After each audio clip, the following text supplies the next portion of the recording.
Olá, meninos e meninas, tudo bem com vocês? Gente, eu venho aqui compartilhar um pouco mais da palavra de Deus, né? Porque isso nós temos necessidades, né? De estar declarando essa tão grande verdades que o Senhor tem edificado o nosso espírito com essas palavras, né? Que é espírito e vida. Eu venho falar aqui também sobre João 15, 7. Que muitas pessoas lêem esse versículo, mas não entendem, né? E só que quando a gente entra na presença do Senhor, o Espírito Santo, ele nos corrige, né? E ele nos ensina todas as coisas. A importância de nós entrarmos na presença do Senhor, orarmos a Deus e pedir, né, discernimento da palavra de Deus.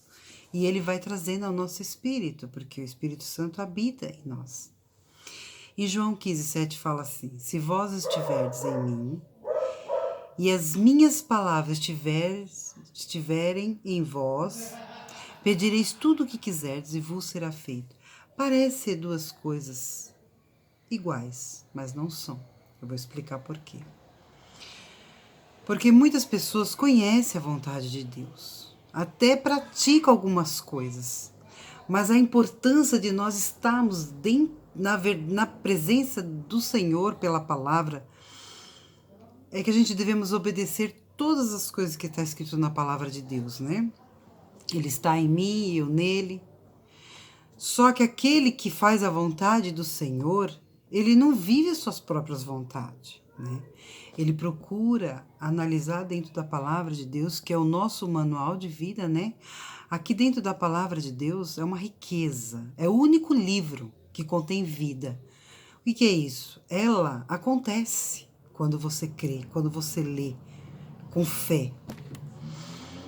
E ela é um manual para nós, tanto para você criar seus filhos, para você educar seus filhos, um relacionamento, um casamento. Eu tenho aprendido muito lendo a palavra de Deus. E ela tem me ensinado muito mesmo. Eu tenho crescido graças à palavra de Deus, né? Então aqui em João 15, 7, né, fala: se alguém estiver em mim, na palavra dele, fazendo a vontade dele, não a minha em primeiro lugar, mas a vontade de Deus, né? Se alguém estiver em mim e as minhas palavras estiverem em vós, olha aí, né? Eu nele e as palavras dele estão em mim. Pedirei tudo o que quiseres e vos será feito, dentro da vontade de Deus. Então, muitas pessoas querem aprender do Senhor, mas dá desculpa para tudo, para todas as coisas, né? Aí o Senhor vem e fala: olha, faz isso, aí eu quero fazer outra coisa. Então, eu tenho que estar dentro da vontade de Deus, que é perfeita, agradável e boa. Então, o que é melhor para mim? É a vontade de Deus, porque é perfeita, agradável e boa. Então, eu não terei desculpa naquele dia, né? Uma certa ocasião me aconteceu um fato. Eu fui pregar aí numa igreja e eu estava trazendo uma palavra até de exortação, porque primeiro eu sou exortada, depois a igreja é edificada por aquela exortação, né? E ali eu estava falando assim que tem muitas pessoas que falam em nome do Senhor, muitas pessoas que querem trazer revelações fora da palavra de Deus, mas elas não estão em Deus, né? Nós devemos estar na presença de Deus. Qual é a prova que estamos na presença de Deus? Nós estamos fazendo a vontade de Deus, não a minha vontade. E ali, quando eu desci do púlpito, um pregador veio ao meu encontro, que estava até lá em cima, e falou assim: olha, o que você acha que acontecia comigo? Eu estava afastado, e eu fui orar pela uma menina, eu estava até no bar, bebendo, saí do bar, a menina pediu para me orar por ela, eu orei e ela foi curada, né? O que você acha que aconteceu? Aí eu falei assim: olha, primeiramente, o Deus que eu sirvo, ele é fiel a cumprir a palavra dele, ele não pode se negar assim. Por isso ela foi curada. Mas o Senhor também diz na palavra dele, fala o exato seguinte: que muitos me dirão naquele dia, Senhor, Mas nós curamos em teu nome, expulsamos o demônio em teu nome, vimos sinais e maravilhas. E o Senhor falarás abertamente: apartai-vos de mim, maldito, que eu nunca vos conheci. Por que o Senhor vai falar assim com essa pessoa que fez tanta? Aí ele entendeu. Porque não basta você estar. Ele acha que Deus usou ele pela graça. Eu falei, Deus é fiel, Deus é poderoso para fazer muito mais do que nós pensamos ou imaginamos. Mas nós temos que olhar todos os dias para a nossa salvação se nós não estamos reprovados naquele dia. A graça, ela é comunhão com Deus. Ele nos deu isso através de Jesus Cristo e deixou o Espírito Santo para nos ensinar tudo e todas as coisas. A graça, ela não me livra do pecado, entendeu? A graça, ela me dá essa condição de eu me arrepender, confessar, largar e ser perdoado, entendeu? Muitas pessoas têm usado esse nome, depois eu vou estar trazendo uma palavra sobre esse respeito, sobre a graça, porque eu tenho visto que é o erro de muitas igrejas, de muitos homens de renome até, achar que pelo fato dele estar salvo uma vez, salvo para o resto da vida, porque a graça lhe proporciona isso. Mas ele pensa assim, eu posso pecar, cair, levantar, viver no pecado, um exemplo, dentro da igreja, pelo fato do que eu recebi, que foi muito de Deus. E ele acha que ele pode fazer o que ele quiser, que a graça vai livrar ele. Não, irmão. Você tem que confessar, abandonar. Abandonar é deixar de pecar e diante do Senhor. E sem contar que tem as consequências do pecado. Entendeu? Muitas vezes nós somos perdoados, mas nós estamos tão sujos diante daquela situação que encontramos, que vem as consequências do pecado. E muitas pessoas se acham, né, no caso que não está perdoado aí, porque as consequências do pecado, vê se vocês lembram de Davi? Davi foi lá, pegou a única ovelhinha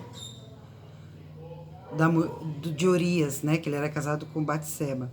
Foi lá, pegou a ovelhinha, adulterou com ela, fez um filho com ela, matou o marido na batalha. Depois ele se arrependeu quando o profeta Natan veio falar com ele. Você era rico, você tinha tudo. Mas chegou um certo senhor diante de você, ele só tinha uma ovelhinha. E mesmo assim, você tendo tudo, você foi lá, pegou a ovelhinha e matou. Aí Davi, quem é esse? Davi estava tão cego que ele nem sabia que se tratava dele mesmo. Ele falou, quem é esse que eu vou lá e vou matar? Esse homem merece a morte. Ele falou, Natan falou para ele, o profeta, este é tu. Aí caiu a ficha de Davi, entendeu? Se arrependeu e começou a clamar, e falou, Senhor, me perdoa, porque realmente eu pequei, né? Fiz coisas terríveis. E aí Natan falou, não, você não vai morrer. Né? Nem físico, nem espiritual, mas a espada não sairá da sua casa. E você, se você for ver a história de Davi, foi triste. Teve morte, teve incesto, teve morte do seu próprio filho, um filho matando outro. Então foi uma coisa terrível. Então, o pecado na nossa vida é para ser um acidente. Porque nós temos tudo na palavra de Deus. O pecado não é para ser uma prática e ficar se justificando na graça. E pior é isso, não, porque eu sou sujo assim, eu sou um pecador, sou um miserável, mas a graça me cobre. E não muda a situação de vida. Querido, você pode ser o cargo que você tiver na igreja. Você pode ser pastor, evangelista, profeta, apóstolo. Se você tiver em pecado, você está fora, querido. Porque a Bíblia diz o que faz separação entre eu e o meu Deus é o pecado. Ele não falou que a graça me cobria, não, de eu estar na mesma situação e continuar na mesma situação. Ele não falou isso. As pessoas estão distorcendo a palavra de Deus. Isso é um perigo, irmão. Isso é um perigo terrível. Mas eu vou estar falando mais sobre isso. Hoje nós estamos falando de estar nele. Fazer a vontade dele, não a minha. Não basta só eu ser conhecedora do Evangelho. Eu tenho que ser praticante do Evangelho. E eu tenho que obedecer toda a palavra de Deus. Não só de 10 eu obedeço uma. Eu sou culpada de todas as outras, amor. Eu tenho que obedecer todas. para se enquadrar dentro da palavra de Deus. Não deixe o inimigo te cegar, porque aí nas igrejas aí fora existe um outro Jesus, um outro evangelho e um outro espírito. Espírito do engano, faccioso, imitando as coisas do Senhor, mas não tem nada de Deus. Porque faz as pessoas tropeçar, pessoas letradas, pessoas que estudam, mas são ignorantes diante dessa graça. Porque a graça é comunhão, e a comunhão nos traz advertência. Por amor a nós, a comunhão nos coloca no caminho, que é Jesus, que Ele é o caminho, a verdade e a vida. Entendeu? Não tente dar um jeitinho no evangelho, porque naquele dia você vai ter uma grande surpresa. Nós estaremos de fora, se você ficar tentando dar um jeitinho em tudo, entendeu? Comece a examinar as escrituras, porque esse foi o conselho de Davi para Salomão. Examinar a escritura todos os dias, porque cuidai nelas, ter a vida eterna. Então, há um cuidado de não perder.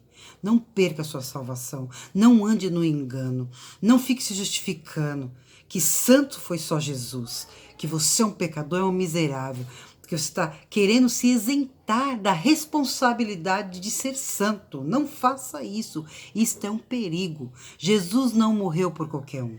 Jesus não morreu pelo um fracassado, pelo um pecado. Ele morreu pelo pecador, mas que se arrependa e saia do pecado. Não vive uma vida de pecado, entendeu? Porque ele falou assim, tudo já está consumado.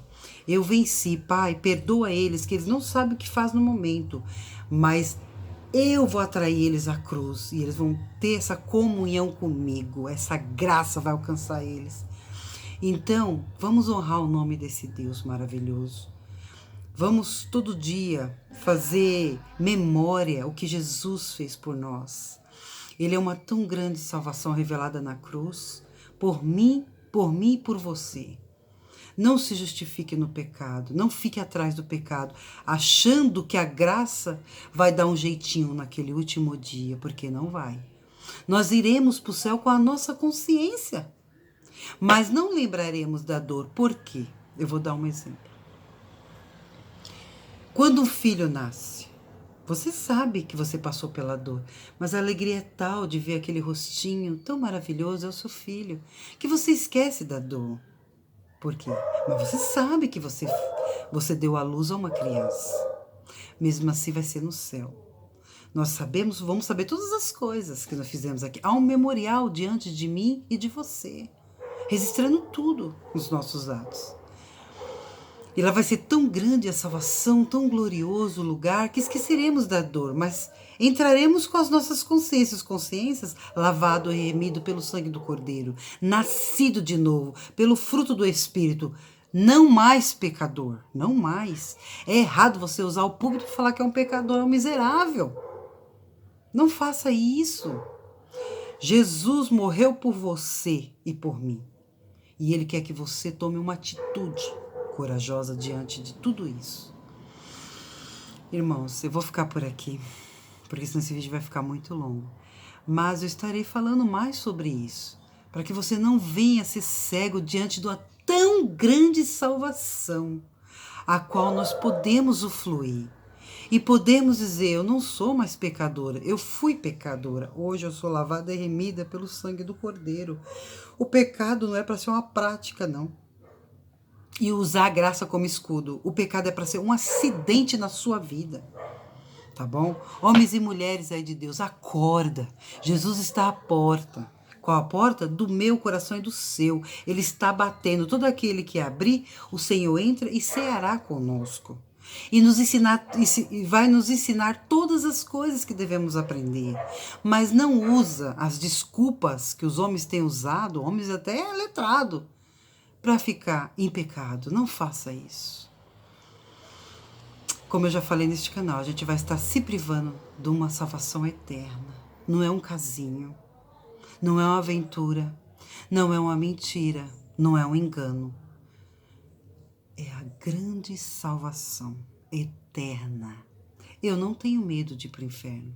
Sabe o que eu temo? De ficar separada dessa eternidade com o meu Deus, com o meu Criador. Porque Ele já me providenciou tão grande salvação, eu não tenho mais desculpa. Nem você tem, não tem. Ah, porque aquele irmão faz aquilo, faz... A palavra de Deus, ela está aqui, ó. Bem perto de nós, em nossas mãos, em nosso coração. Depois, o próximo canal, o próximo vídeo eu vou estar falando sobre os primeiros rudimentos que as igrejas têm esquecido. As igrejas têm esquecido. Sobre a armadura de Deus. Está em Efésios. Isso vai ser uma bomba para o meu coração e para o seu. Direto do trono da glória. Quentinho, tá bom? Beijo. Até mais.